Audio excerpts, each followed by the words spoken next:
Setiap kali kita dapat kesempatan untuk boleh berjumpa dengan firman-Nya, berjumpa dengan Tuhan, dan kita boleh bersekutu dengan saudara kita dari banyak tempat. Indonesia, Eropa, dari Australia ini ada, dari Amerika. Kita bersyukur kepada Tuhan. Karena ini kesempatan yang sangat indah dan kita boleh dikuatkan, kita boleh diberkati, dan kita boleh makin mengenal Tuhan. Itu tujuan utamanya. Tema hari ini dipilih oleh saudara kita dari Balikpapan, dari Persatuan Doa Tulus, dari Mazmur 119 ayat 105. Ya, kita akan baca Mazmur 119 ayat 105. Kita dasari dulu dengan bertanya kepada Bapa di surga. Kenapa Bapa berfirman ini? Firman-Mu itu pelita bagi kakiku dan terang bagi jalanku. Beberapa terjemahan ya. Tujuan Bapa cuma satu. Ya. Ini yang kita harus ketahui baik-baik. Tujuannya cuma satu. Sepintar-pintarnya manusia, sehebat-hebatnya kita sebagai manusia. Maaf, sekaya-kayanya kita sebagai manusia. Saudara, tetap kita tidak akan pernah tahu. 1 jam setelah ini, kita nggak tahu akan terjadi apa di hidup kita. Apalagi besok akan terjadi apa di hidup kita. Nggak ada orang yang tahu.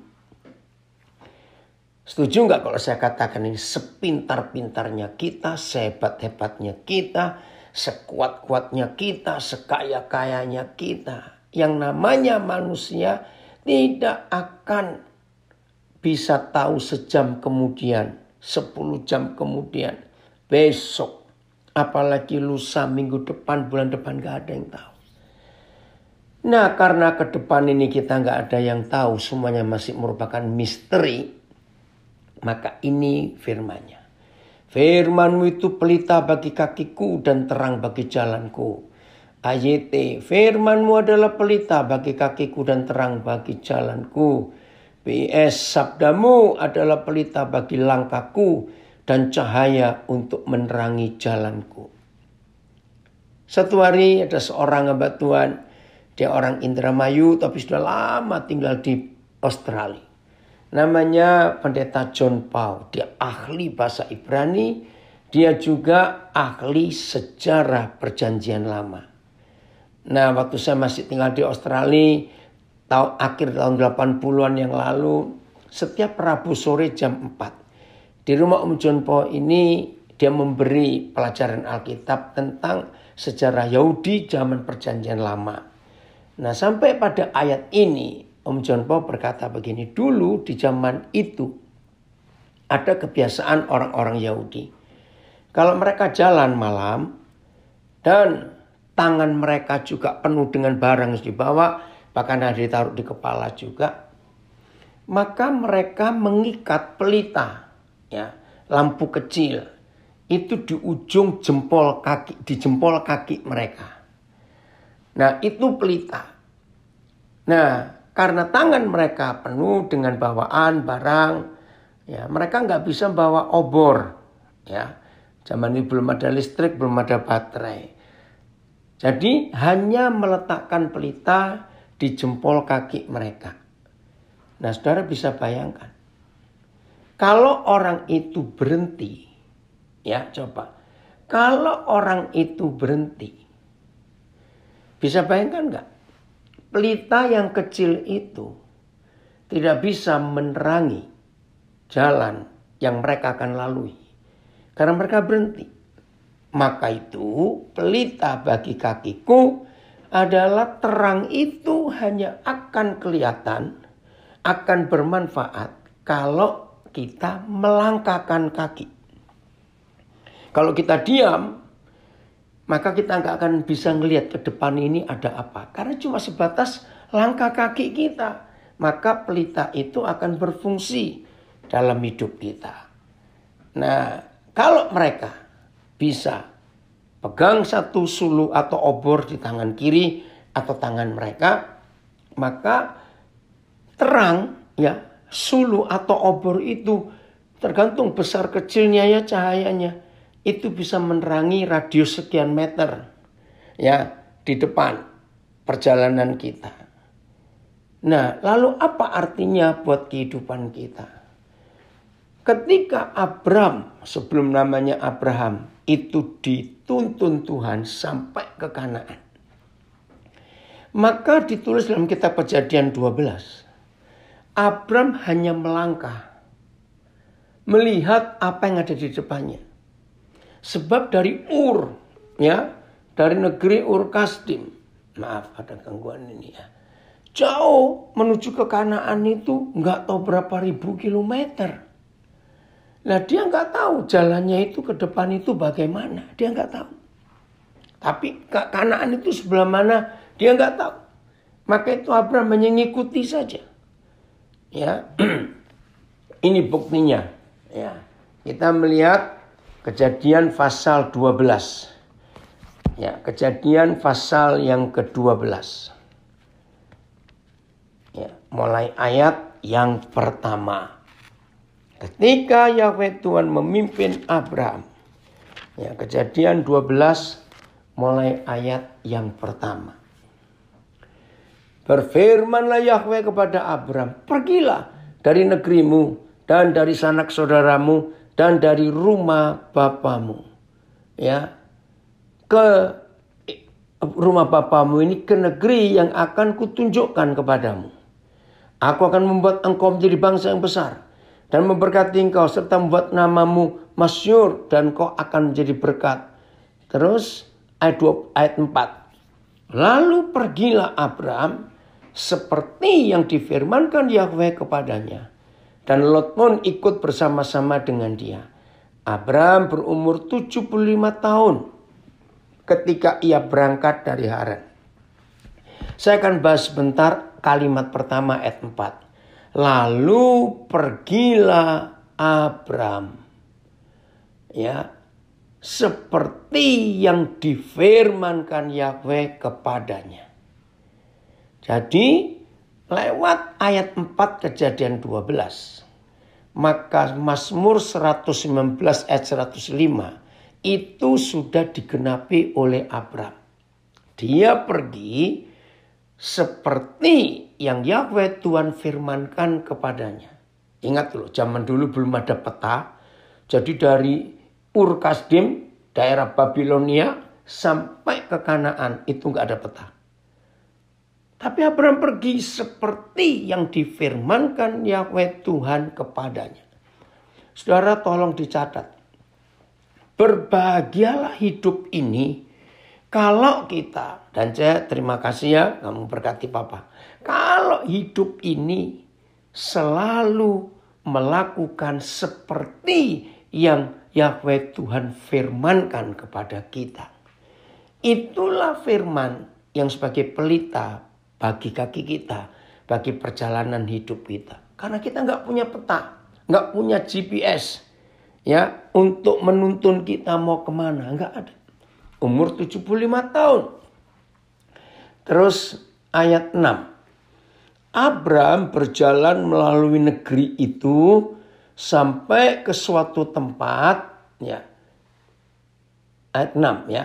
Abraham berjalan melalui negeri itu sampai ke suatu tempat dekat Sikem, yaitu pohon terbantin di More. Waktu itu orang Kanaan diam di negeri itu. Nah, lihat ayat 7. Berbahagialah setiap kita apabila dalam perjalanan hidup kita yang ke depan kita itu nggak pernah tahu ada apa di depan, akan terjadi apa kita nggak tahu.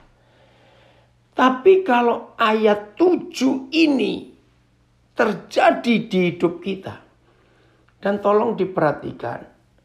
Apa yang pertama kali Abraham alami dalam perjalanannya. Meninggalkan negerinya, meninggalkan sanak saudaranya, meninggalkan keluarga orang tuanya. Ini yang dilakukan Papa di surga terhadap Abraham. Dan percayalah ini juga yang Papa lakukan terhadap kita. Ayat 7. Ketika itu Yahweh menampakkan diri kepada Abraham Dan gak cuma menampakkan diri dan berfirman. Aku akan memberikan negeri ini kepada keturunanmu. Maka didirikannya di situ mezbah bagi Yahweh yang telah menampakkan diri kepadanya. Saudara, makasih Andi. Ini yang kita harus kenali. Karena ke depan, di depan kita nggak tahu mau bagaimana. Maka Bapa di surga harus selalu menampakkan diri di hidup kita. Karena nggak ada peta dan kita nggak tahu kemana. Ini prinsip penting.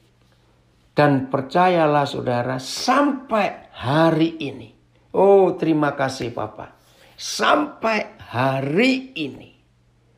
Yang Papa buat kepada Abram waktu itu. Berapa ribu tahun yang lalu. Terima kasih Papa. Saya ulang. Apa yang Papa buat kepada Abram berapa ribu tahun yang lalu. Dan inilah sikap yang pertama. Yang Papa lakukan kepada Abram. Menampakkan diri dan berfirman.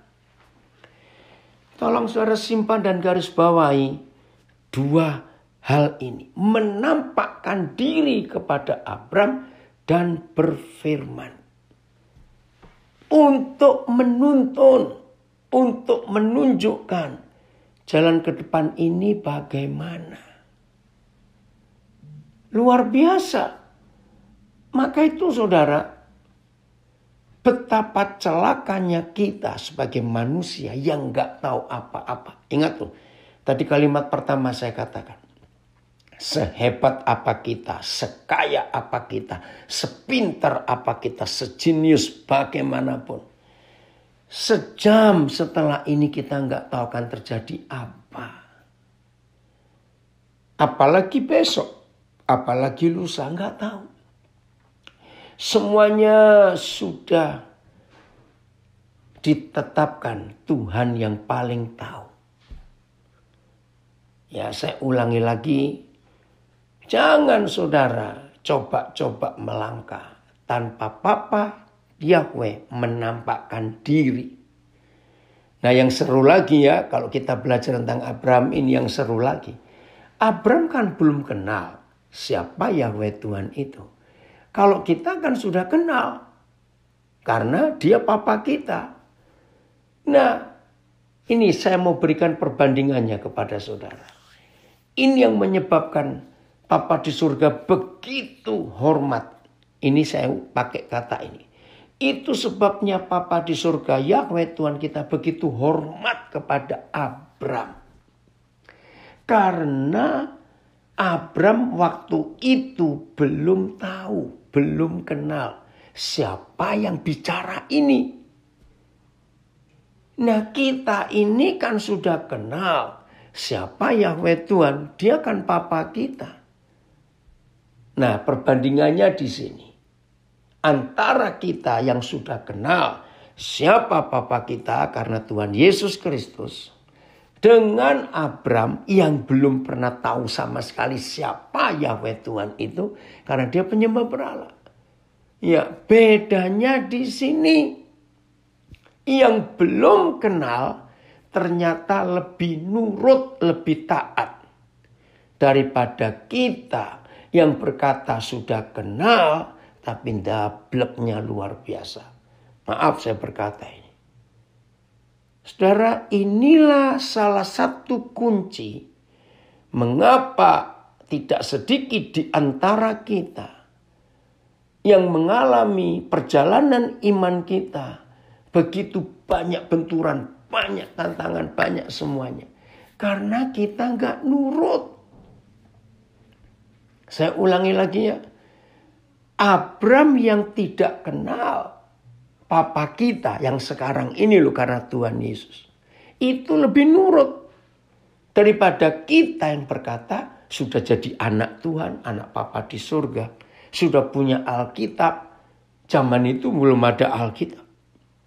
Tapi Abram lebih nurut. Tolong dicatat. Wah Raul, puji Tuhan, dari Los Angeles. Ini padahal masih pagi nih. Di LA ini 2 jam ya, lebih mundur dari sini. Dari Alabama. Ya, jadi yang belum kenal saja bisa lebih nurut daripada kita yang sudah berkata, aku kenal Tuhan. Nah, tolong sampaikan kepada siapa saja yang bertanya begini, ya rekan kita, saudara kita, sahabat kita, ya, yang bertanya gini, kenapa ya hidupku kok begini ya? Kenapa ya? Sepertinya Tuhan itu kok jauh dari aku. Aku sudah doa puasa, doa pagi, doa malam, kenapa? Hari ini jawablah mereka yang bertanya kepada saudara seperti itu. Kamu tidak pernah nurut kepada Tuhan. Coba ayat 7 carikan di beberapa terjemahan. Abraham itu luar biasa. Terima kasih Papa. Dan saya ingatkan dan saya yakinkan saudara. Apa yang Yahweh Tuhan buat kepada Abraham waktu itu. Papa tetap buat kepada kita sampai hari ini. Dan sampai seterusnya. Cuma masalahnya harus tahu. Kita nurut atau tidak. Oke, ayat. Kemudian Yahweh menampakkan diri kepada Abram. Menampakkan diri, mesti sama. Terus dan berkata, PIS, Yahweh menampakkan diri kepada Abram dan berkata kepadanya. MILT, dan Yahweh menampakkan diri kepada Abram dan berfirman.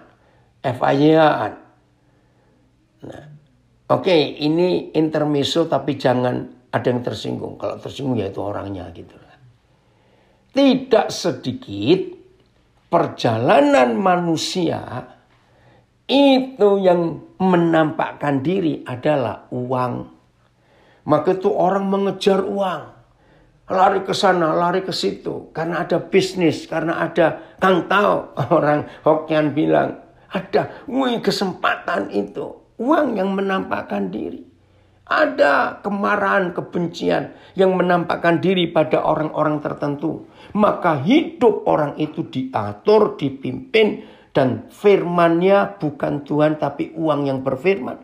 Kebencian yang berfirman. Itu sebabnya. Nah, ada yang bilang, benar sekali. Orang Kediri ini. FIH. Lalu Yahweh Tuhan datang kepada Abram dan berfirman. Saudara, ini yang harus kita miliki dalam hidup kita. Oi, terima kasih. Ini ada Dr. Neno Bais komen. Ketaatan atau iman Abraham itu luar biasa. Saya banyak belajar tentang iman dari Bapak Abraham. Amin. Dari Bali, Gembala. Ada uang pendeta sayang. Tidak ada uang jemaat dibuang. Wow, ini yang ngomong ini gembala loh ini dari Bali. Makasih Wem, Papa senang kalimatmu ini. Coba saya ulangi lagi ya kalimat Pak Gembala dari Denpasar ini. Ada uang pendeta sayang. Tidak ada uang jemaat dibuang. Oh Tuhan ampuni kami. Ya, betul juga. Kalau kita melihat tulisan ini. Dan kebanyakan, maaf ya. Kebanyakan hamba Tuhan seperti itu. Dari Belgia. Dari Belgia sudah ikut gabung juga. Oke, dibacakan ya. Nah, jadi siapa yang menampakkan diri kepada kita? Dan siapa yang berfirman kepada kita? Ya, saya nggak tahu ini anak saya ini gabung atau tidak.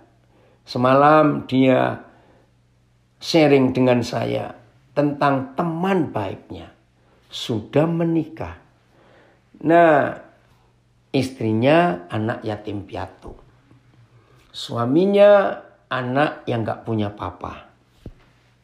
Karena suami ini anak gak punya papa, dibesarkan oleh mamanya. Jadi sayangnya kepada mamanya itu kelewatan. Nah, memang ada mama-mama seperti itu. Nah, ini jadi masalah. Si suami ini jauh lebih nurut, lebih mengutamakan, mementingkan mamanya. Sampai-sampai Kalau suami ini sayang kepada istrinya, sayang kepada cucunya, mamanya cemburu. Nah, ada mama-mama yang seperti itu. Tolonglah berubah. Jangan seperti itu. Nah, ini masalah, saudara. Nah, diusahakan mungkin besok saya sudah dapat nomor teleponnya untuk kontak. Maka itu saudara, kita harus bertanya, siapa sih yang sering menampakkan diri kepada kita? Dan siapa saja yang sering menampakkan diri kepada kita, maka orang itu atau hal itu yang akan menuntun dan memimpin kita. Ya, itu pasti sudah. Karena ya siapa yang hadir di hidup kita, dia yang akan kita turuti dalam perjalanan iman kita ini. Ya, maka itu selalu kita tanyakan, puji Tuhan, kalau sampai Tuhan Bapa di surga yang selalu hadir di hidup kita, puji Tuhan, dan dia berfirman. Jelas ya? Lanjut Kejadian 12 ya. Setelah ayat 7 ya, didirikanlah mezbah di situ. Oke. Jadi perjalanan yang luar biasa Abram, sama saya cari dulu ayat 8. Ya, ayat 8. Ayat 8. Kemudian Abram pindah ya dari situ, ya dari Sikem tadi, ke pegunungan di sebelah timur Bet-El. Ia memasang kemahnya dengan Bet-El di sebelah barat dan Ai di sebelah timur. Nah, selama perjalanan Abram, saudara akan menemukan kalimat ini berkali-kali. Ya, ini sudah kedua kali ini. Ya. Lalu Abram mendirikan di situ mezbah bagi Yahweh dan memanggil nama Yahweh. Dan ini yang dilakukan Abram. Tiap kali dia dengan keluarganya, dengan rombongannya, sampai ke tempat yang baru. Dia mendirikan mezbah di situ. Karena dia percaya Yahweh Tuhan yang memerintahkan dia untuk pergi, itu pasti akan menampakkan diri. Hadir. Nah, tujuannya karena Abram gak tahu ini dari sini kemana. Biasakan hidup saudara dan hidup saya seperti Abram ini. Selalu rindu kehadiran Tuhan dalam hidup kita. Berikan korban syukur. Dan panggil nama Papa kita Yahweh. Panggil nama itu. Terus begitu. Nah, ayat 9 ini menarik. Sesudah itu dari Bet-El ya, pergunungan di sebelah timur Bet-El. Sesudah itu kan ini masih berjalan. Abram berangkat. Dan makin jauh ia berjalan ke tanah Negeb. Makin jauh. Saudara, dia buat kesalahan. Kesalahannya fatal sekali. Gak usah lihat topik yang berbeda. Tapi ini sambung. Ayat 10. Ayat 10. Ya. Ketika kelaparan timbul di negeri itu. Di negeri mana? Di tanah Negeb. Ada kelaparan. Pergilah Abram ke Mesir untuk tinggal di situ sebagai orang asing sebab hebat kelaparan di negeri itu. Saudara menemukan apa yang tidak dilakukan oleh Abram? Ayo, siapa bisa jawab? Begitu sampai tanah Negeb, Abram tidak buat mezbah untuk memanggil nama Yahweh Tuhan. Karena di Negeb itu ada kelaparan. Dan dia tahu negeri Mesir betul tidak tanya Tuhan. Saya belum kenal Teteng adik. Kontesnya siapa? Tidak bertanya. Dia justru tidak taat Jeki. Karena dia mencari Mesir. Ingat, Di dalam perjanjian lama, Mesir itu mewakili dunia. Dan dalam tanda kutip, Mesir itu mewakili dosa.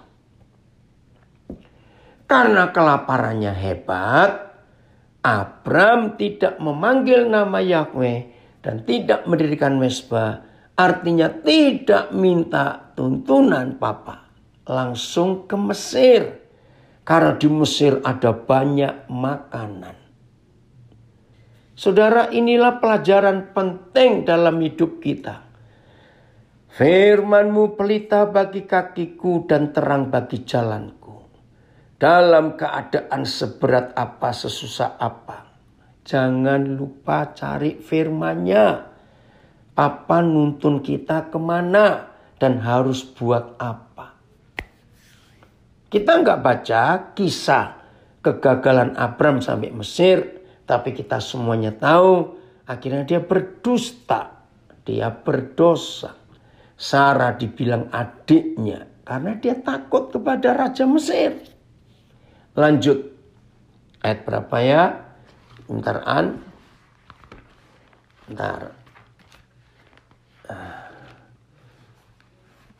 Ayat yang ke...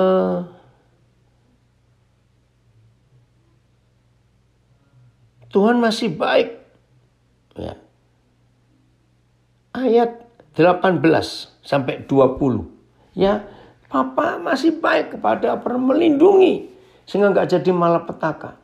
Lalu Firaun memanggil Abram serta berkata, "Apakah yang kau perbuat ini terhadap aku? Mengapa tidak kau beritahukan bahwa istrimu?" Waduh, kesalahannya fatal. "Mengapa engkau katakan dia adikku sehingga aku mengambilnya menjadi istriku? Sekarang inilah istrimu, ambillah dan pergilah." Oh, kesalahan fatal. Lalu Firaun memerintahkan beberapa orang untuk mengantarkan Abram pergi bersama dengan istrinya dan segala kepunyaannya. Ayat 1 pasal 13. Ya, lihat ini. Apa yang terjadi? Ayat 1 pasal 13-an.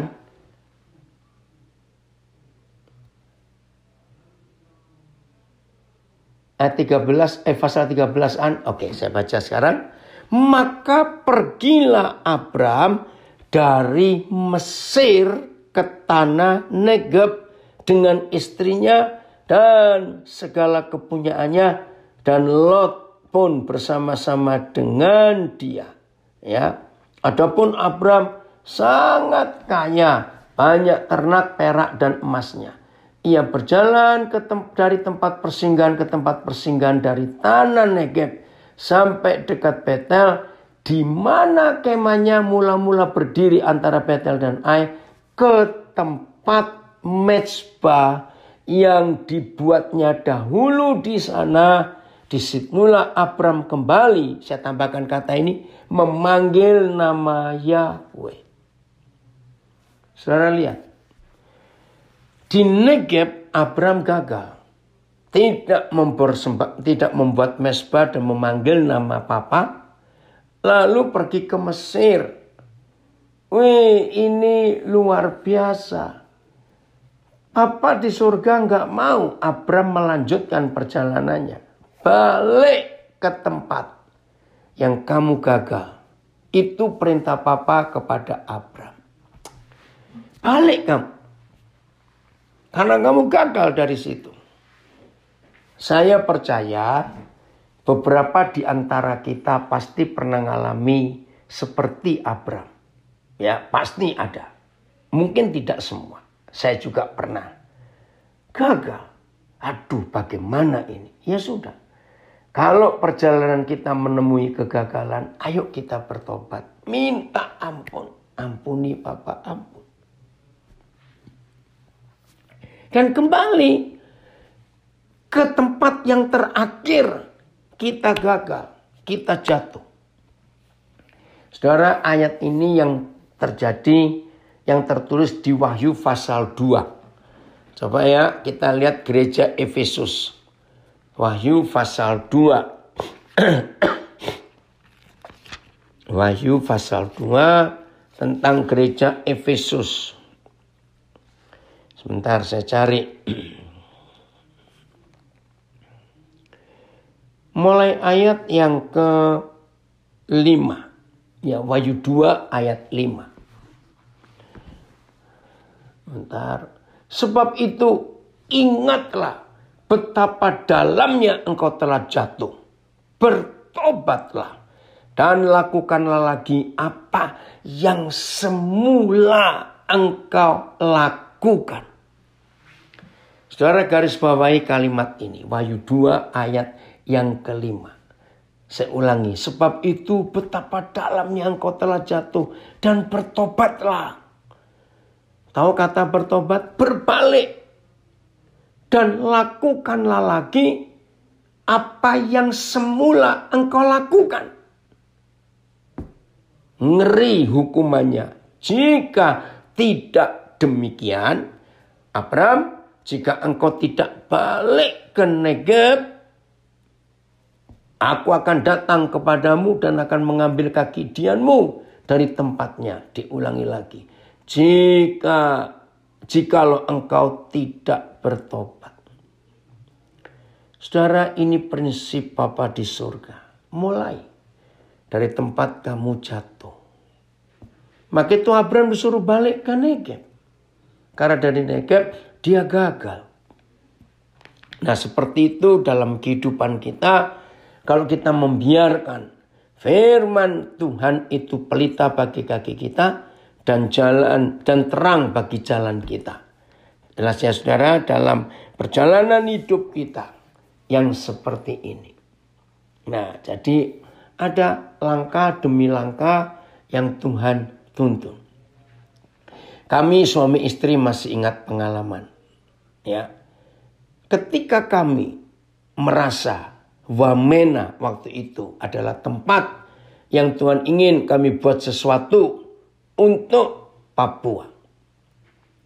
Tapi kami menemukan kegagalan di situ. Kami nggak tahu mesti buat apa. Nah, di dalam keadaan kami sedang bingung mau buat apa itu, tiba-tiba ada undangan dari PT Freeport. Jadi kami dari Wamena harus ke Timika lalu ke Tembagapura. Nah, untuk dari Wamena ke Timika harus lewat Jayapura. Waktu itu belum ada pesawat seperti sekarang. Harus ke Jayapura, nggak bisa kemana-mana. Dan tahun itu komunikasi telepon masih susah. Ya, tahun 93 masih susah. Akhirnya kami suami istri meninggalkan Wamena menuju ke Jayapura. Ada sahabat pesat di Jayapura. Sudah meninggal tahun yang lalu. Pak Indarto Tanaya.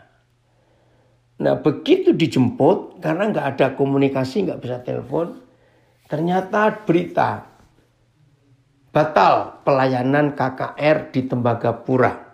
Oh ya, ya udah saya pikir balik aja lagi ke Wamena, karena masih banyak yang harus kami kerjakan, apalagi sedang di persimpangan jalan tahun 93 ini. Ini SMA ini diteruskan atau kami tutup. Berat sekali waktu itu, saudara. Sulit betul. Nah, begitu kami memutuskan balik ke Wamena, ternyata Pak Indarto ini dipakai oleh Tuhan. Jangan balik ke Wamena. Ini kami sudah siapkan. Kalau mau kalian ke Nabire. Nah, waktu itu Nabire itu nggak masuk di pikiran kami. Kami suami istri nggak mikir Nabire. Karena konsentrasi kami masih di Wamena. Apalagi dalam masalah yang berat. Roh Kudus memberikan tuntunan kepada kami. Terima tawaran ke Nabire ini. Ya cuma 3 hari. Seperti yang Freeport itu undang kami. Cuma 3 hari aja. 3 malam 4 hari. Ya udah. Istri saya juga merasa sejahtera. Akhirnya kami ke Nabire. Gak tahu apa-apa. Gak kenal. Ya. Satupun orang di Nabire kami tidak kenal. Tapi firman itu pelita bagi kakiku. Nah, langkah ke depan yang ada di depan kami yaitu Nabire. 1 langkah saja. Ya, oke Rudi, terima kasih. Papa senang kamu gabung. Ya, kabar apa kalian, nak? Ya. Lihat. Kaki kami melangkah. Ya, melangkah kemana? Ke Nabire. Karena pelitanya menuntun ke Nabire.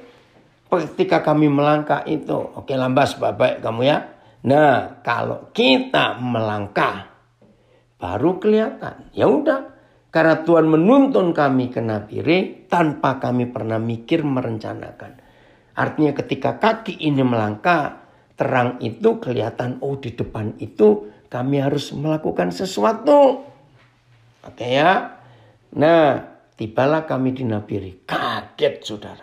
Kalau saya nggak salah waktu itu 18 Agustus tahun 93. Begitu kami tiba di Nabire. Sambutan saudara-saudara di sana yang kami nggak kenal satu pun. Luar biasa. Nggak apa-apa Jamie, nanti bisa dilihat lagi kalau kamu terlambat. Ya.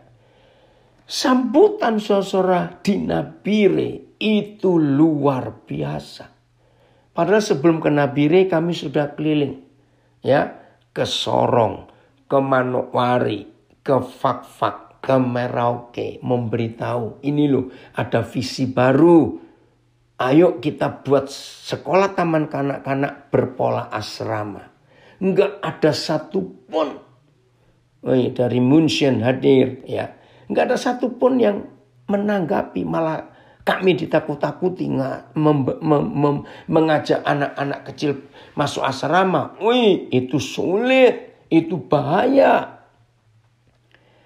Nah, begitu kami tiba di Nabire, kami kaget. Ternyata saudara-saudara di Nabire, ya, waktu itu ada Pak Dandim, ya, ada sekretaris DPR, ya, ada tokoh-tokoh masyarakat, ya, pengusaha di Nabire, ya, ada berapa gembala. Itu ternyata mereka sudah mendengar tentang visi Tuhan, yaitu dari Pak Indarto Tanaya tadi. Masuk waktu itu Kepala Kantor Departemen Agama di Nabire, Bapak Pendeta Pasaribu. Saudara, mereka itu menyambut kami. Kami kaget.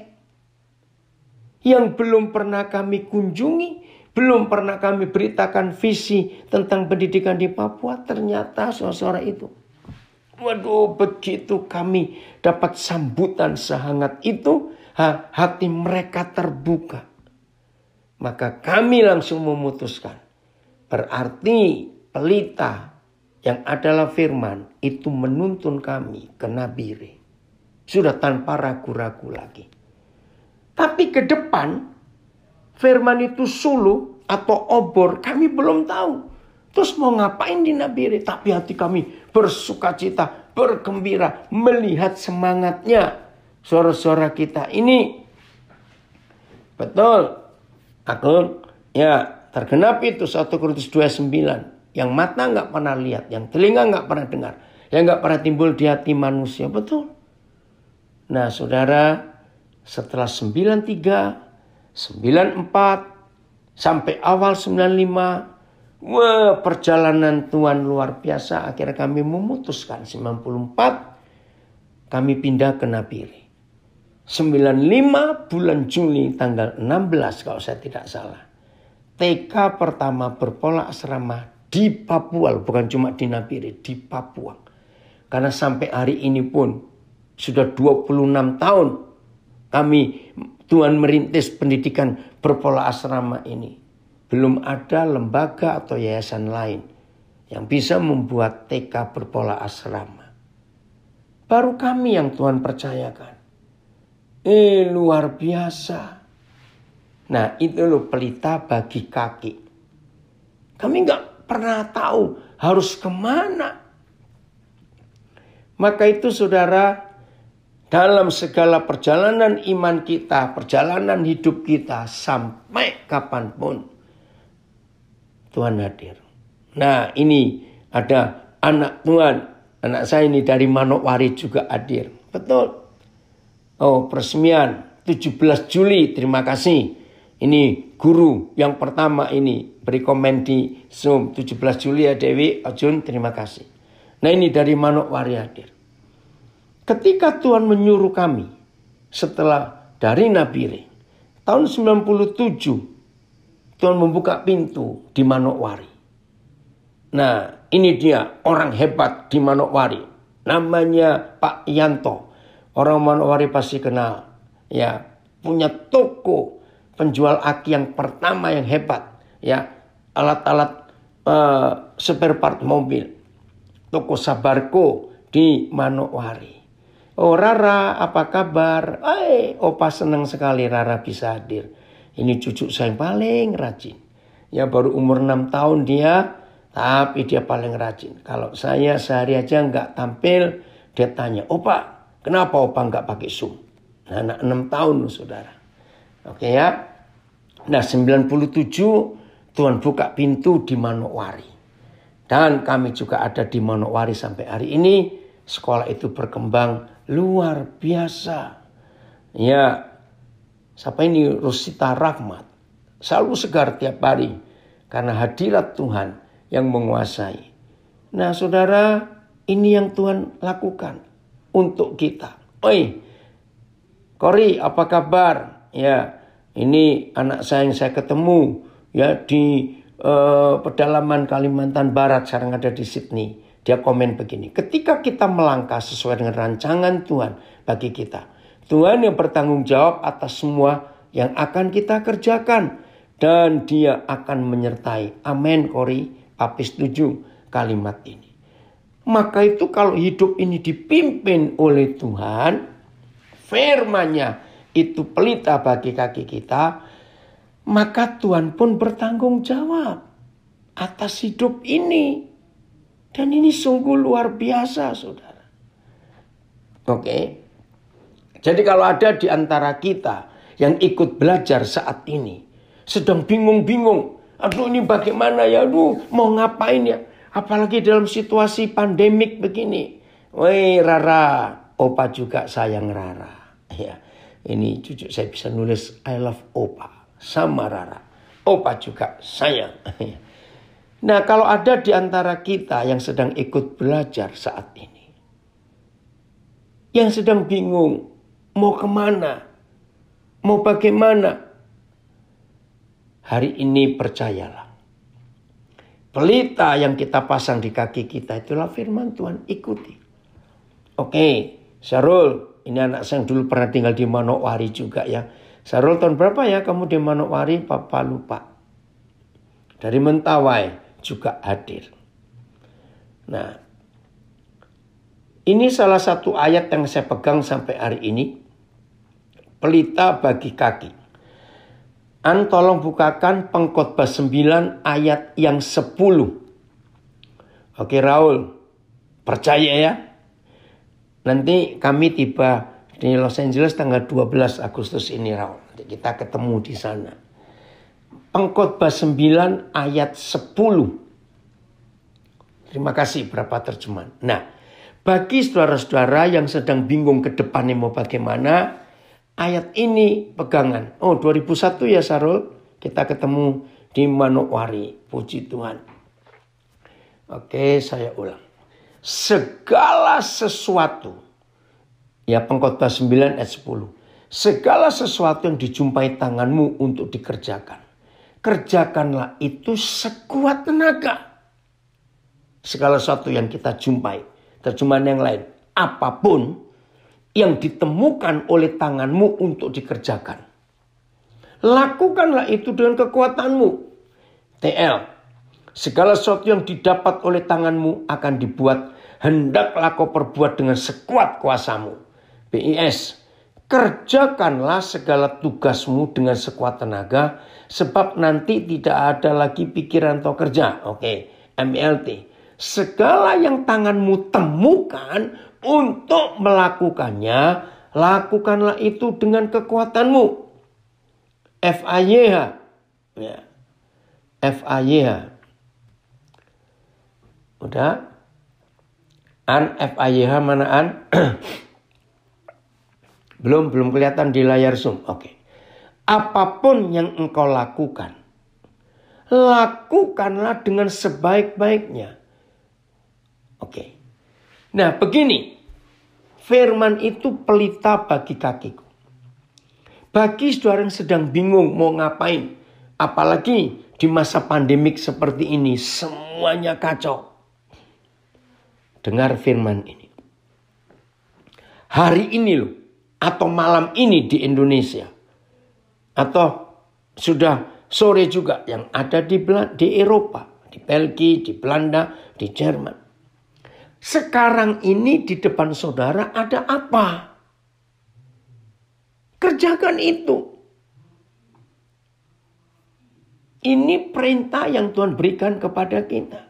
Kerjakan itu. Maka kalau kita melihat sesuatu di depan kita, nggak usah banyak mikirnya cuma ini. Maka itu ketika Tuhan tuntun kami ke Nabire, ya sudah. Kami nggak tanya macam-macam lagi kepada Tuhan. Ya sudah, ini yang di depan mata. Apa yang kita jumpai di depan kita sekarang, kerjakan sekuat tenaga. Ya sudah, walaupun kami nggak pernah kepikir Nabire, tapi saat itu Tuhan tunjukkan, ya sudah di Nabire ini saudara terbuka. Ya udah, di sini aja kami mulai. Sambil menunggu firman itu terang bagi jalanku. Nanti setahun kemudian jadi apa? Udah urusan nanti. Yang penting pelitanya sampai di Nabire. Itu cara kita hidup. Kalau tadi ada yang komen di Facebook, dia Dr. Hari Nenobais. Pertama kali saya ketemu anak saya ini ada di Kota Kupang. Dia baru lulus S1 dari Universitas Nusa Cendana Kupang. Saya nggak kenal. Tapi Roh Kudus bilang ajak dia ke Nabire. Dia juga kaget karena baru kenal. Nggak tanya macam-macam. Sampai Nabire. Ternyata hebat Tuhan pimpin dia.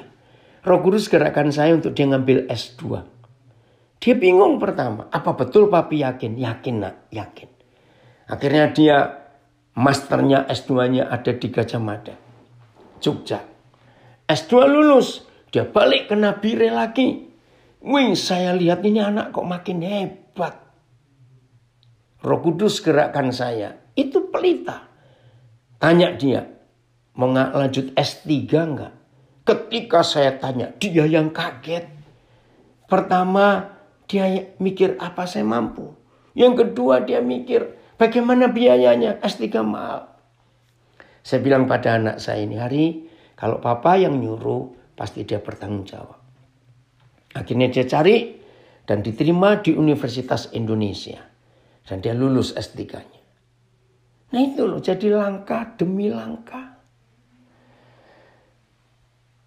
Luar biasa. Oke, ini Pak Hari Nenobais memberikan ayat. Roma 4 ayat 18. Sebab sekalipun tidak ada dasar untuk berharap. Namun Abraham berharap juga dan percaya bahwa ia akan menjadi bapak banyak bangsa. Menurut yang telah difirmankan. Ini loh semuanya menurut apa yang telah difirmankan. Bukan hidup karena kata orang. Jangan. Tuhan bicara apa. Demikianlah banyaknya nanti keturunanmu. Nah, Dr. Hari Nenobais komen. Ayat ini salah satu ayat yang yang sangat mencerahkan dan menguatkan kami. Apalagi di masa-masa sulit seperti ini. Amin. Jadi saudara, dalam kehidupan kita hebat. Nah, Rudi ada komen tuh dari Ari ada komen dari Rudi. Hamba Tuhan hebat ini. Memang ke Ari terbaik. Jadi langkah demi langkah kerjakan yang di depan mata ini ada apa? Kerjakan itu. Jangan banyak pertimbangan. Ya, cobaan kembali ke ayat 10 terjemahan baru. Ya, Pengkhotbah 9 ayat 10. Jangan banyak pertimbangan. Kalau memang pelita itu sudah melangkah ada di depan kita, ya sudah, ayo kita serius. Ya, lihat ini saya selesaikan. Pengkhotbah 9 ayat 10.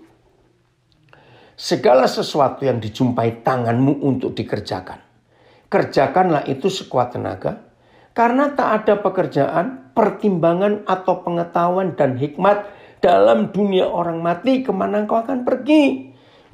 Ayat ini artinya penyesalan, saudara. Karena ketika orang banyak pertimbangan, ya atau ya, enggak atau ya, Ya atau tidak ya? Waduh, rugi besar. Momen atau kesempatan akan lewat kalau saudara terlalu banyak pertimbangan. Maka itu ketika firman itu sebagai pelita di kaki kita, begitu kita melangkah kelihatan, kerjakan. Kemarin saudara. Dan seperti saudara tahu, kami tinggal di Alabama di keluarga Pak Iwan Pangalila.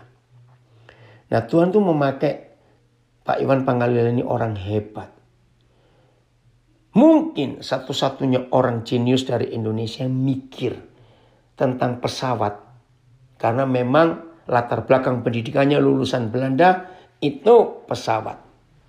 Nah, sekarang dia kerja di Airbus. Sedikit orang Indonesia yang kerja di perusahaan pesawat Airbus. Ingat, bukan perusahaan becak. Ingat ya, ini pesawat. Nah, Pak Iwan ini satu-satunya orang Indonesia yang sudah punya 7 hak paten untuk Airbus. Luar biasa. Nah, Indonesia ini negara kepulauan. Transportasi sangat sulit dan cukup mahal. Akhirnya berapa tahun yang lalu, Roh Kudus memberikan ide yang sangat brilian untuk menolong pemerintah Indonesia, mau menolong rakyat Indonesia. Diharapkan 2029 sudah jadi pesawat ini yang sangat murah biayanya. Dan tidak perlu landasan, lapangan terbang tidak perlu. Hebat penemuannya. Nah, sejak dia menemukan itu, dia terus berdoa. Tuhan, realisasinya bagaimana? Nah, kemarin saudara, dalam pimpinan Tuhan. Bukan kemarin itu di sini Jumat, mulai hari Kamis. Tiba-tiba Tuhan ingatkan saya tentang seseorang. Saya tanya, wah, ternyata orang ini, mungkin dia satu-satunya orang Indonesia yang punya saham, dengar ya, yang punya saham di perusahaannya Elon Musk. Pada dengar orang ini yang menemukan Tesla, yang punya pesawat bolak-balik SpaceX. Wih, begitu dengar, saya juga kaget. Nah, itulah Roh Kudus menuntun luar biasa. Dari situ, tiba-tiba kemarin sore tanpa sengaja 2 orang dari Balikpapan kontak saya pakai WA call ya. Ngomong-ngomong, saya tergerak menceritakan kepada Pak Iwan ini. Terjadilah pembicaraan. Wih, luar biasa. Nah, ini cara Tuhan yang dijumpai tanganmu hari ini. Ketika pelita itu menuntun kita setiap langkah kita, ikuti. Nah, suatu saat nanti ada terang, ada obor yang bisa menyinari jauh perjalanan kita. Nah, itulah langkah-langkah yang kita harus ikuti dalam hidup ini. Ingatnya, sepintar-pintarnya kita, sekaya-kayanya kita, sehebat-hebatnya kita, tetap kita nggak pernah tahu sejam kemudian terjadi apa, minggu depan ada apa nggak tahu. Maka itu biarlah firman ini, firman-Mu pelita bagi kakiku dan terang bagi jalanku, kita kerjakan. Jadi kalau hari ini saja Tuhan memberitahu kita mesti begini, mesti begitu, ya sudah kerjakan hari ini. Untuk besok, minggu depan dan lusa, biar nanti. Ada waktunya Tuhan bukakan. Nah, kembali kesaksian kami setelah kami mendapat visi dan mendapat jawaban di Nabire tahun 93, kami belum tahu ke depan ini bagaimana.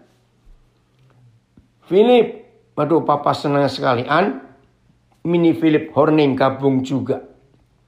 Ya. Jadi kalau Tuhan sudah memimpin kita ke depan, ya udah ikuti saja. Hidup ini akan luar biasa indahnya. Papa akan menyatakan banyak hal yang kita belum tahu. Dan itu akan membuat kita dibuat kaget-kaget, saudara. Atas apa yang Papa sediakan. Saya akhiri dengan kisah kesaksian Musa. Kan kita tahu Musa itu takut suruh balik ke Mesir. Karena dia ingat dia kan masih buronan. Ya opa angkatnya yaitu Firaun kan masih benci kepada Musa. Karena ini buronan. Maka itu ketika Yahweh Tuhan nyuruh Musa berangkat. Musa banyak alasan. Ya berdalih-dalih. Debat lagi dengan Tuhan. Terus Musa tanya. Oke gini aja lah. Kalau memang Yahweh Tuhan menyuruh aku. Tandanya apa? Masih ingat Papa bicara kepada Musa. Kamu pegang apa di tangan? Musa lihat tongkat. Ya ini tongkat. Saudara lihat sampai hari terakhir. Musa hidup. Maka tanda penyertaan Tuhan adalah tongkat itu. Bukan tongkat spesial. Bukan tongkat khusus. Cuma kayu biasa yang Musa temukan. Tapi tongkat itu. Maka itu ayat ini. Apa yang dijumpai tanganmu untuk kamu kerjakan. Kerjakan itu sekuat tenaga. Ini luar biasa saudara. Kalau kita hidup dalam tuntunan Tuhan. Ini ada komen. Selalu ada dalam tuntunan Tuhan. Dan lakukan apa yang sudah dipercayakan untuk dikerjakan dengan sekuat tenaga. Dan penuh tanggung jawab. Amin. Wah hidup ini akan luar biasa. Nah setelah tongkat. Ya udah Musa berangkat ke Mesir toh. Tanpa dia tahu mau apa. Nah sampai Mesir. Satu persatu. Yang Tuhan ingin Musa kerjakan ditunjukkan. Mesti begini Musa. Mesti begitu. Ya udah. Jadi firman itu pelita bagi kaki kita, tapi juga bisa jadi terang untuk perjalanan hidup kita. Sampai radius sekian meter, kita bisa melihat ke depan itu ada apa. Itulah Tuhan kita dalam semua perjalanan hidup ini. Ini yang luar biasa. Ayat terakhir, biar ini jadi perenungan kita, untuk kita tahu betul apa yang Tuhan kerjakan. Yeskiel pasal yang ketiga ayat 16. Yeskiel 3 ayat 16. Biarlah ini menjadi model atau metode kehidupan kita. Yeskiel pasal 3 ayat yang ke-16. Sesudah 7 hari datanglah firman Yahweh kepadaku. Nah 7 hari itu ngapain? Saya nanti baca mulai ayat 1 sampai ayat 15. Nah setelah 7 hari Yeskiel bergumul. Datanglah firman. Maka itu kalau kita hari ini sedang dalam pergumulan. Ke depannya aku mau ngapain? Gak usah panik. Hari ini selesaikan dulu. Apa yang ada di depan kita kerjakan sekuat tenaga. Lalu berjalan melangkah. Firman itu luar biasa. Ya, ada komen. Musa kayak saya. Kalau Musa buron dari Mesir dan takut balik. Kalau saya buron dari... Aduh, Markus stop kamu. Fit, ini loh. Adikmu ini Fit. Yang pernah lari ke Nabiri, lari ke Toraja. Oke. Nah, ini ada komen. Ntar di zoom. Ntar ya. Dari Pak Joko. Gak tahu ayat Pengkhotbah 9:10. Sejalan enggak dengan Matius 6:34. Sebab itu janganlah kamu khawatirkan hari esok. Karena hari besok mempunyai kesusahannya sendiri. Kesusahan sehari cukup sehari. Betul. Bisa juga seperti itu. Ini Keluaran 4 ayat 15. Terima kasih untuk disampaikan ini ya. Keluaran 4 ayat 15. Sebentar. Maka engkau harus berbicara kepada Firaun ya. Dan menaruh perkataan itu ke dalam mulutnya. Aku akan menyertai lidahmu dan lidahnya. Dan mengajarkan kepadamu apa yang harus kamu lakukan. Puji Tuhan. Ini tanggung jawab Papa. Nah, apa firmannya? Ya kepada Yeskiel setelah 7 hari. Ayat 17.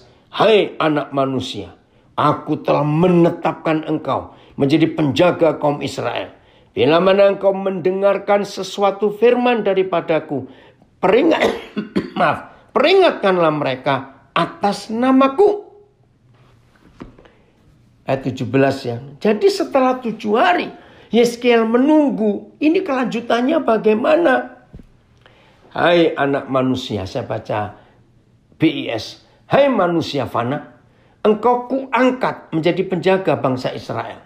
Sampaikanlah kepada mereka peringatan yang kuberikan ini. Nah akhirnya setelah 7 hari Yeskiel menunggu, mau ngapain?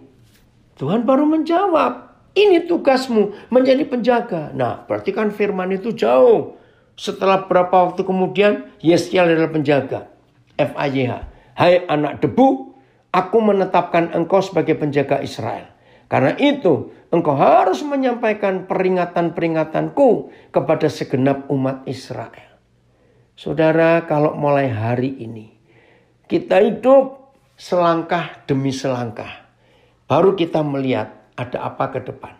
Lalu setelah kita taat, maka Tuhan kita, Yahweh Bapa di surga, akan memberikan obor di tangan kita. Itu firman yang jauh ke depan. Kita bisa tahu apa yang Tuhan kerjakan. Ketika Pak Iwan Panggalila berapa waktu yang lalu menerima visi itu dari Tuhan untuk buat pesawat yang sangat diperlukan untuk Indonesia, negara kepulauan itu. Dia nggak tahu mau bagaimana, tapi dia taat melangkah, dia meneliti. Nah sekarang sudah makin kelihatan kemana Tuhan akan membawa. Ini dia yang kita harus terima. Puji Tuhan, ini anak saya dari Surabaya komen. Puji Tuhan, malam ini banyak dapat hal-hal yang baru. Luar biasa firman Tuhan ini. Amin. Maka itu yang di Indonesia siap-siap tidur. Tidurlah. Jangan sambil ngupil dan garuk-garuk. Kapan kaya, kapan ini, awas. Tapi tidur sambil merenung firman Tuhan. Dan besok saudara bangun, saudara akan melihat hal-hal baru. Selalu baru setiap pagi. Besar setiamu. Itulah Bapa kita di surga. Ada hal-hal baru yang selalu dia sediakan buat kita. Maka kalau kita hidup seperti ini, hidup ini luar biasa saudara. Sangat menyenangkan. Ya, sangat indah. Dan catat, tidak akan bosan. Karena setiap hari ada hal baru yang Tuhan percayakan kepada kita untuk kita jalani. Terima kasih Bapa, firman pelita bagi kakiku dan terang bagi jalanku. Oh, dari Jakarta ada komen. Terkadang Papa menunjukkan hal-hal sederhana untuk kita kerjakan. Ya kerjakan saja. Puji Tuhan, kesusahan hari ini cukuplah untuk hari ini, betul. Besok kita tunggu lagi. Ada apa yang Tuhan kerjakan? Wih, komen dari Ibu Agatha. Luar biasa. Ya, kalau kita mau hidup mentaati firman Tuhan ini. Tuhan Yesus memberkati kita semua. Dan taatlah seperti Abraham. Jangan kita belok-belok dalam perjalanan hidup ini. Selamat menjadi pelaku firman.